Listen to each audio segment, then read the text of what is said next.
ករណីហាន់សាកសពក្នុងភាគនេះពិតជាធ្វើឲ្យរន្ធត់ចិត្តខ្លាំងណាស់ជាតិក៏បានរំលោភសម្រាប់ស្ត្រីជាច្រើនអ្នកក្នុងរយៈពេលតែប៉ុន្មានថ្ងៃប៉ុណ្ណោះអ្វីដែលកាន់តែសាហាវឃោឃៅនោះគឺសាកសពត្រូវបានហាន់ជីចំណែករាប់រយដុំប្រសិនបើមានអ្នកមានផ្ទៃពោះគេនឹងវេយកទារកចេញទាំងរស់សូមអ្នកទាំងអស់គ្នាប្រុងប្រយ័ត្នប្រសិនបើអ្នកមានអារម្មណ៍ភ័យខ្លាចក្នុងពេលទស្សនាសូមរកមិត្តភក្តិមកមើលជាមួយគ្នាករណីនេះចាប់ផ្ដើមភ្លាមគឺរន្ធត់ភ្លាមតែម្ដងស្ត្រីម្នាក់កំពុងរងចាំជំនួយនៅចិញ្ចើមផ្លូវដោយសារឡានខូចតែនឹកស្មានមិនដល់ថាកញ្ចក់ឡានត្រូវបានគេវាយបំបែកភ្លាមដែរម្ខាងបុរសម្នាក់កាន់ញូក្បាលចចកបានសម្រុកចូលមកដូចជាចកដែលកំពុងស្រេកឃ្លានបន្ទាប់មកទាគេបានវាយទៅលើក្បាលរបស់ស្ត្រីនោះយ៉ាងសាហាវស្ត្រីនោះត្រូវបានគេវាយរហូតដល់សន្លប់បាត់ស្មារតីក្នុងមួយប៉ព្រិចនៅពេលដែលនាងដឹងខ្លួនឡើងវិញនាងត្រូវបានគេដោះសម្លៀកបំពាក់ចេញអស់ហើយរុំក្នុងផ្លាស្ទិកការពារចំណែកឯបុរសនោះកំពុងតែរើសកាំបិតសម្រាប់ហាន់សាកសពនៅក្បែរនោះស្ត្រីរូបនោះបានអង្គរកសុំឲ្យគាត់លើកលែងទោសឲ្យនាងពីព្រោះនៅក្នុងពោះរបស់នាងមានទារកអាយុ4ខែម្នាក់ទៀតប៉ុន្តែបុរសដែលបានរើសពាក្យនេះនៅតែមិនស្ទាក់ស្ទើរក្នុងការកាប់ក្បាលស្ត្រីរូបនោះបន្ទាប់មកក៏បានកាត់សាកសពជាបំណែកតូចប៉ុនកណ្ដាប់ដៃរួចដាក់ចូលក្នុងរទេះរុញដើម្បីយកទៅបោះចោលរូបភាពបានកាត់មកដល់ថ្ងៃបន្ទាប់ក្នុងអំឡុងពេលដែលក្មេងមួយចំនួនកំពុងលេងនៅជីក្រុងក៏បានប្រទះឃើញថង់ផ្លាស្ទិកពណ៌ខ្មៅមួយដោយអចេតនាដោយសារតែការចង់ដឹងចង់ឃើញក្មេងប្រុសនោះបានលូកដៃទៅស្ទាបប៉ះចុះឡើងតែនឹកស្មានមិនដល់ថាលោកបានត្រចៀកមួយចេញមកក្មេងប្រុសនោះស្រឡាំងកាំងដោយភាពភ័យខ្លាចភ្លាមបន្ទាប់មកប៉ូលីសដែលទទួលបានការរាយការណ៍បានចុះរុករកយ៉ាងខ្លាំងក្លានៅតំបន់ក្បែរនោះភ្លាមដោយការរំពឹងទុកមែនពួកគេបានរកឃើញក្បាលរបស់ក្មេងស្រីនិងបំណែកសាកសពផ្សេងហើយជនរងគ្រោះគឺជាកូនស្រីរបស់អតីតប្រធានក្រុមស៊ើបអង្កេតបាត់ល្មើសធ្ងន់ធ្ងរដែលបានចូលនោះស្វាមីរបស់នារីរងគ្រោះក៏បានប្រញាប់មកដល់ដែរទើបតែរៀបការបានមិនដល់មួយខែផងភរិយាត្រូវបានគេសម្លាប់យ៉ាងសាហាវព្រៃផ្សៃស្របពេលដែលកំពុងសោកសៅវាក៏បានធ្វើឲ្យលោកចាប់ផ្ដើមរៀបចំផែនការសង្សឹកលើកនេះជាតិក៏ពិតជាប៉ះចំមនុស្សខុសហើយបុរសម្នាក់នោះមានឈ្មោះថាសូហៀនគឺជាអង្គរៈដ៏សំខាន់ម្នាក់នៃទីភ្នាក់ងារសម្ងាត់ជាតិដំបូងឡើយលោកបានទៅជួបប្រធានដើម្បីសុំច្បាប់សម្រាប់រយៈពេល1ខែបន្ទាប់មកលោកបានឲ្យមិត្តភក្តិយកឧបករណ៍គេផ្ពីទីភ្នាក់ងារសម្ងាត់មកឲ្យសញ្ញាត្រូវតែមានស្ថិរភាពបន្ទាប់មកលោកបានទទួលបញ្ជាពីឪពុកក្មេកដែលប៉ូលីសបានស៊ើបអង្កេតឃើញជនសង្ស័យចំនួន4នាក់ហើយក៏បានចាប់ផ្ដើមផ្លូវសងសឹករបស់ខ្លួននៅពេលយប់លោកបានមកដល់ខាងក្រោមផ្ទះរបស់ជនសង្ស័យទី1ប៉ូលីសក៏កំពុងធ្វើការតាមដានជនសង្ស័យ24ម៉ោងលើ24ម៉ោងផងដែរប៉ុន្តែសូហៀនមិនខ្វល់ខ្វាយច្រើនឡើយលោកបានលួចចូលតាមបង្អួចទៅក្នុងផ្ទះរបស់បុរសម្នាក់នោះដោយផ្ទាល់ខណៈពេលនោះបុរសម្នាក់នោះកំពុងតែមើលរឿងវាយប្រហារកំពុងប្រើដៃធ្វើសកម្មភាពតែមិននឹកស្មានថានៅវិនាទីបន្ទាប់តែត្រូវបានសូហៀនយកខ្សែភ្លើងមករត់ទៅភ្លាមបុរសនោះត្រូវបានរឹតរហូតដល់សន្លប់នៅនឹងកន្លែងនៅពេលដែលគាត់ដឹងខ្លួនឡើងវិញគាត់ត្រូវបានគេចងយ៉ាងណែននិងត្រូវបានគ្រប់គ្រងបុរសនោះភ័យខ្លាចខ្លាំងរហូតដល់ក្រវីក្បាលយ៉ាងខ្លាំងបញ្ជាក់ថាគាត់ពិតជាមិនដែលបានឃើញកន្លែងកាត់ហេតុនៅក្នុងរូបថតនោះទេតែសូហៀនមិនបានលេងគាត់ទេមុនពេលចាក់ចេញគាត់បានទៅរកសោទី1នៅក្នុងបន្ទប់ទទួលភ្ញៀវដោយផ្ទាល់ហើយបានវាយគំទេចផ្នែកខាងក្រោមរបស់បុរសនោះទោះបីជាករណីហាន់សាកសពលើកនេះមិនមែនជាស្នាដៃរបស់គាត់ប៉ុន្តែបន្ទាប់មកនៅពេលដែលប៉ូលីសបានរកឃើញគាត់ហើយបានបញ្ជូនគាត់ទៅមន្ទីរពេទ្យបុរសនោះបានសារភាពថាកាលពី3ខែមុនការរំលោភសម្លាប់គ្រូបង្រៀនស្រីម្នាក់គឺជាស្នាដៃរបស់គាត់ប៉ុន្តែបុរសនោះមិនបានប្រាប់ប៉ូលីសទេថាអ្នកណាជាអ្នកវាយគំទេចផ្នែកខាងក្រោមរបស់គាត់ក្នុងពេលជាមួយគ្នាសូហៀនក៏បានរកឃើញជនសង្ស័យទី2បុកគាត់ឲ្យដួលទៅលើដីភ្លាមដោយមិនស្ទាក់ស្ទើរប៉ុន្តែជនសង្ស័យរូបនេះបានកែខ្លួនហើយបច្ចុប្បន្នគាត់កំពុងធ្វើការដឹកជញ្ជូនទំនិញដើម្បីចិញ្ចឹមជីវិតបន្ទាប់មកពេលត្រឡប់មកដល់ផ្ទះវិញគាត់បានហែករូបថតជនសង្ស័យទាំង2នាក់នេះចោលសូហៀនដែលហត់នឿយពេញមួយថ្ងៃទៅហើយដើមឡើយមានបំណងចង់សម្រាកឲ្យបានស្រួលមួយយប់ប៉ុន្តែការចាក់ចេញរបស់ភរិយាធ្វើឲ្យគាត់មិនអាចគេងលក់តតែសោះដូច្នេះគាត់ក៏បានលើករូបថតទី3មកមើលរូបថតរបស់ជនសង្ស័យចំណែកខាងទៀតនៅពេលនេះស្រីស្អាតម្នាក់កំពុងឈររងចាំឡានក្រុងនៅចំណតពេលនោះបុរសម្នាក់បានបើកឡានសាលារៀនមកឈប់នៅពីមុខនាងបុរសនោះបានបបួលនាងឡើងឡានដោយយកលេសថាជាផ្លូវកាត់ទៅជាមួយគ្នាតាមឡើយនាងចង់បដិសេធប៉ុន្តែភាពរងាធ្វើឲ្យនាងញ័រត្រើតបុករួមទាំងបុរសនោះបើកឡានសាលារៀនផងហេតុនេះហើយទើបនាងលែងមានការប្រុងប្រយ័ត្នប៉ុន្តែមិននឹកស្មានថាគ្រាន់តែឡើងឡានបានបន្តិចបុរសនោះក៏បានលើកញួរពីខាងក្រោយមកមិនបានផ្ដល់ឱកាសឲ្យស្ត្រីនោះទៅបត់តតែសោះវីមួយញួរចំរួចវីមួយញួរទៀតចំក្បាលស្ត្រីនោះឈាមបានបាញ់សាច់ពេញទីកន្លែងបន្ទាប់មកបុរសនោះបាននាំនាងទៅផ្ទះរួចប្រើកាំបិតកាត់ដ៏ធំដែលមានទម្ងន់រាប់រយគីឡូកាប់ស្ត្រីនោះជាពីរចំណែករូបភាពបានកាត់មកដល់ថ្ងៃបន្ទាប់សូហៀនបានបន្លំខ្លួនជាបុគ្គលិកធានារ៉ាប់រងហើយបានមកដល់ផ្ទះរបស់ជនសង្ស័យទី3ឈ្មោះជេងខៀងជូប៉ុន្តែបានដឹងពីម្ដាយរបស់គេថាជេងខៀងជូមិនបានត្រឡប់មកផ្ទះច្រើនឆ្នាំមកហើយបច្ចុប្បន្នមិនដឹងថាគេនៅណាទេឬបែបនេះហ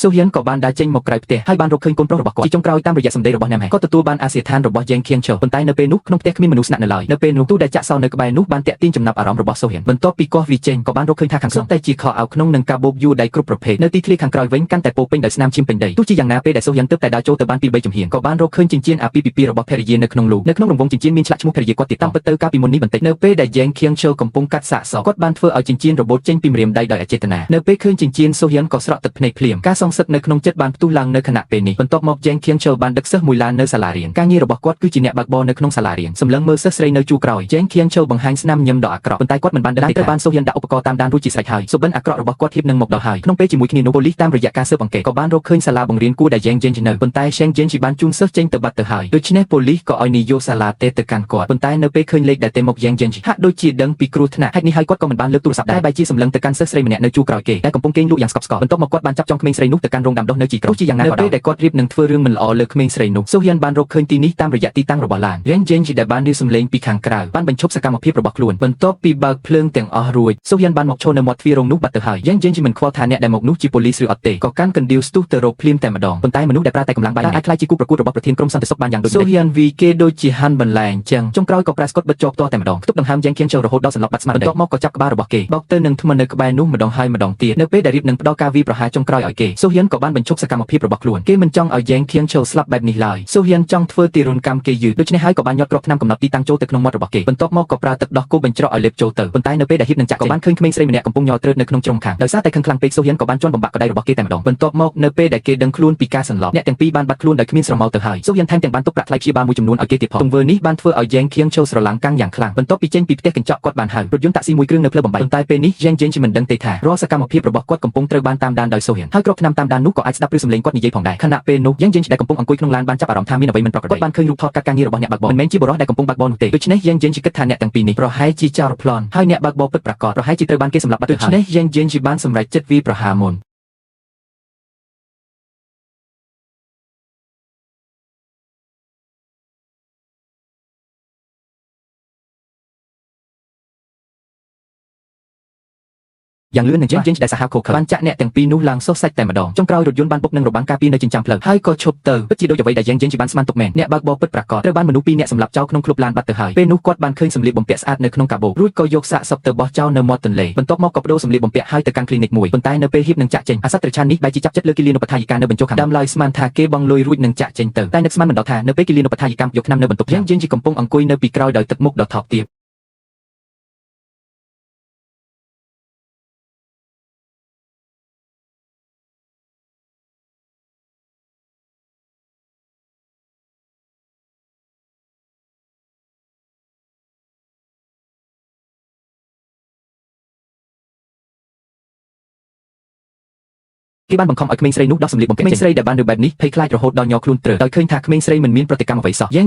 ក៏ដើរបំបែកកញ្ចក់នៅក្បែរនោះតែម្ដងក្មេងស្រីដែលឃើញទស្សនវិជ្ជានេះបានស្រក់ទឹកភ្នែកហើយក៏ដោះលេវអោរបស់នាងចេញសម្លឹងមើលរាងកាយអាក្រាតរបស់ក្មេងស្រីយ៉េងបានស្ទុះទៅរកនាងដូចជាឆ្កែឆ្កួតបន្ទាប់មកក៏ចាប់ក្បាលក្មេងស្រីនោះសង្កត់ចុះទៅខាងក្រោមយ៉ាងខ្លាំងប៉ុន្តែនៅពេលនេះសូហ៊ានបានមកដល់តាមរយៈទីតាំងកំណត់គឺពាក្យសម្ដីអាហាភាសរបស់យ៉េងឃៀងឈូសូហ៊ានបានកាន់បំពង់ពន្លត់អគ្គិភ័យចូលក្នុងផ្ទះយ៉ាងលឿនពីនាទីបន្ទាប់មកគាត់បានវីចំមុខរបស់គេតែម្ដងយ៉េងឃៀងឈូសម្លឹងមើលបរិះដែលតាមលងបន្លាចមិនឈប់នៅចំពោះមុខធ្វើឲ្យគេខឹងរហូតដល់សង្កៀតធ្មេញភ្លាមប៉ុន្តែតើគេអាចធ្វើអ្វីបានប្រឈមមុខនឹងការវាយប្រហាររបស់សូហ៊ានយ៉េងឃៀងឈូមិនអាចទប់ទល់បានតតែសោះសូហ៊ានបានយកកៅអីវីទៅលើក្បាលរបស់គេយ៉ាងខ្លាំងនៅពេលដែលក្មេងស្រីដែលបានឃើញទស្សនវិជ្ជានេះរៀបនឹងចាក់ចេញឯងទៅសារភាពទៅនៅក្បែរគេមានអ្នកផ្សេងតើឯងមានមនុស្សទាំងនេះតើបានកាត់ទោសរួចហើយមិនសូវច្រើនទេបន្ទាប់ពីនិយាយពាក្យទាំងនេះរួចសូហ៊ានបានដោះស្បែកជើងរបស់គេចេញរួចប្រើកាំបិតវះកាត់សរសៃកែងជើងរបស់គេ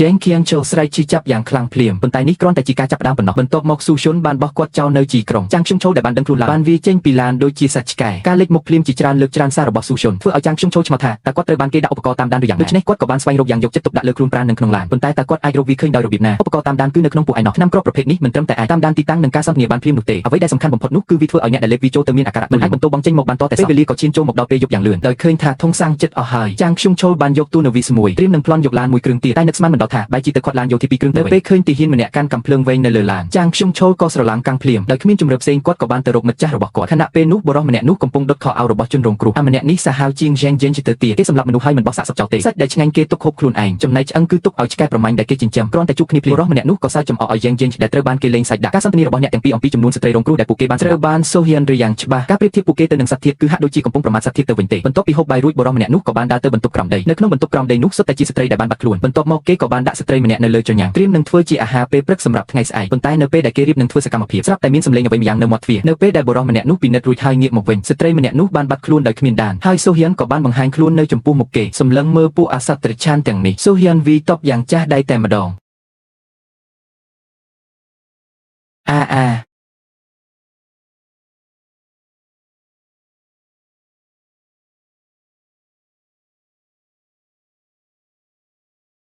ាហើយបានចង់ស្លាប់សេកបង្ក្រាបគេបានសម្រេចប៉ុន្តែនៅពេលដែលសូហ៊ានរៀបនឹងធ្វើទារុណកម្មបុរសនោះយ៉េងឃៀងឈូក៏កាន់កាំភ្លើងបាញ់សម្ដៅទៅសូហ៊ានភ្លាមសំណាងល្អដែលសូហ៊ានមានភាពរហ័សរហួនគេក៏ប្រញាប់រត់ពីយកទៅកាន់ជាន់ទី2បន្ទាប់ពីយ៉េងឃៀងឈូស្រែកចំណងឲ្យបុរសនោះរួចក៏រត់សម្ដៅទៅជាន់ទី2ក្នុងពេលជាមួយគ្នានោះសូហ៊ានដែលមកដល់ជាន់ទី2បានរកឃើញឧបករណ៍មួយតែនឹកស្មានមិនដល់ថាពេលទើបតែដើរចេញពីមាត់ប្រពន្ធរបស់បុរសនោះស្រាប់តែប្រើពីខាងក្រោយកន្ត្រៃមកឈូតដៃរបស់សូហ៊ានដែលដឹងខ្លួនទាន់ក៏ដើរពីដៃឲ្យសន្លប់បាត់ទៅប៉ុន្តែនៅពេលដែលកំពុងអន់រើឧបករណ៍បុរសនោះស្រាប់តែកាន់កាំបិតស្ទុះចូលមកប៉ុន្តែត្រូវបានសូហ៊ានបោះមួយស្មាផ្ដួលទៅលើដីបន្ទាប់មកសូហ៊ានក៏រើឧបករណ៍ឡើងវាយក្បាលរបស់គាត់យ៉ាងខ្លាំងដោយឈួតលីលាឈាមបានបាញ់សាច់ពេញទីកន្លែងប៉ុន្តែនៅពេលនោះសូហ៊ានបានឃើញស្រមោលមនុស្សម្នាក់លេចឡើងនៅត្រង់ជណ្ដើរដូច្នេះគាត់ក៏ប្រញាប់យកសន្ទូចដែលទើបតែរកឃើញមិញនេះបាច់ទៅលើដីបន្ទាប់មកក៏ប្រញាប់ពួននៅពីក្រោយទ្វារពេលឃើញសូហ៊ានពួន ចែងខៀងចូលបានលើកកំភ្លើងបំរុងនឹងបាញ់តែនឹកស្មានមិនដល់ថាដើមមិនទាន់បានប្រមាណជំហានក៏ជន់ចំសន្ទូចដែលសូហៀនបានបោះចោលឈឺរហូតដួលទៅលើដីភ្លាមចំណែកឯសូហៀនវិញបានទាត់កំភ្លើងចេញពីដៃរបស់គេយ៉ាងលឿនបំផុតបន្ទាប់មកក៏ប្រោបប្រកបវីទៅលើក្បាលរបស់ចែងខៀងចូលមួយទំហឹងហើយវីម្ដងទៀតរហូតដល់វីគេលែងកម្រើទើបសូហៀនឈប់ធ្វើសកម្មភាពបន្ទាប់មកគាត់ក៏នាំខ្លួនចែងខៀងចូលដែលសន្លប់បាត់ស្មារតីចេញពីកន្លែងស្នាក់នៅរបស់បុរសនោះនៅពេលដែលប៉ូលីសបានមកដល់នៅពេលព្រលឹមនៅក្នុងផ្ទះមានតែបុរសពិការនិងភរិយារបស់គាត់ប៉ុណ្ណោះក្នុងពេលជាមួយគ្នានោះដែរសូហៀនបានពឹងមិត្តភក្តិឲ្យរកមន្ទីរពេទ្យឯកជនមួយដើម្បីរំរបួសប៉ុន្តែនៅក្នុងអំឡុងពេលដែលអ្នកទាំងពីរជែកគ្នាមិត្តភក្តិបាននិយាយចេញមកដោយអចេតនាអំពីគ្រប់ឆ្នាំកំណត់ទីតាំងសូហៀនបានធ្វើសញ្ញាឲ្យគាត់ឈប់និយាយភ្លាមប៉ុន្តែមិត្តភក្តិបាននិយាយថាឥឡូវនេះចែងជាងជាវកំពុងស្ថិតក្នុងស្ថានភាពសន្លប់មិនអាចស្ដាប់ពឺតតែសោះប៉ុន្តែអ្នកទាំងពីរមិនដឹងថាតាមពិតទៅបុរសម្នាក់នេះបានដឹងខ្លួនយូរមកហើយបានធ្វើពុតជាសន្លប់រហូតមកខុយឆៅអបក្រសបរាល់ការរស់នៅគ្រប់បែបយ៉ាង